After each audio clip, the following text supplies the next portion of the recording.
Hello students, कहिए कैसे हैं आप। आज की हमारी activity day and night formation, दिन और रात का बनना। इसमें जो ग्लोब है ये धरती का छोटा रूप हमने प्रतिरूप ले रखा है। एज ए मॉडल इसको हम कह सकते हैं।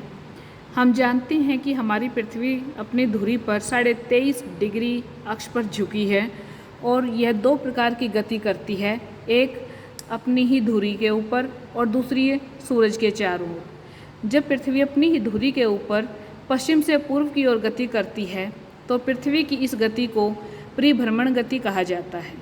और जब हमारी पृथ्वी सूरज के चारों ओर अपने पथ पर गमन करती है तो पृथ्वी की इस गति को परिक्रमण काल कहा जाता है।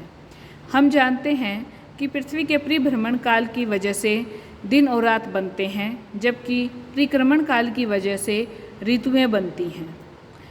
सूरज की जो रोशनी है वो पृथ्वी के जिस भाग पर पड़ती है वहाँ पर दिन होता है और दूसरी ओर जहाँ सूरज की रोशनी नहीं पड़ती वहाँ पर रात होती है।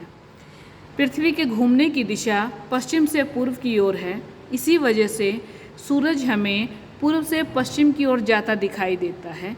पूर्व से उदय होकर पश्चिम में अस्त होता है।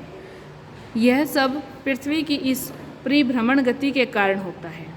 अपनी एक्सिस पर, अपनी धुरी पर पृथ्वी के इस झुकाव की वजह से दिन और रात की लंबाई असमान होती है।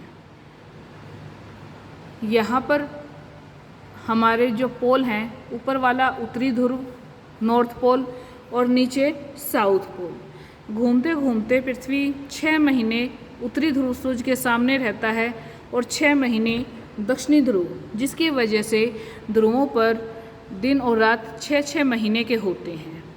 जबकि 24 घंटे में पृथ्वी एक चक्कर अपनी धुरी पर पूरा कर लेती है। इसकी वजह से एक दिन में 24 घंटे होते हैं। तो ये दिन और रात का बनना हम अपने इस क्रियाकलाप के जरिए देख सकते हैं। उम्मीद है आपको ये वीडियो पसंद आई होगी और आपको दिन और रात कैसे बनते हैं, पृथ्वी अपनी धुरी पर कैसे घूमती है, अपने अक्ष पर कितना झुकी हुई है, इन सब बातों की जानकारी मिली होगी। मिलते हैं नेक्स्ट वीडियो में। Bye bye.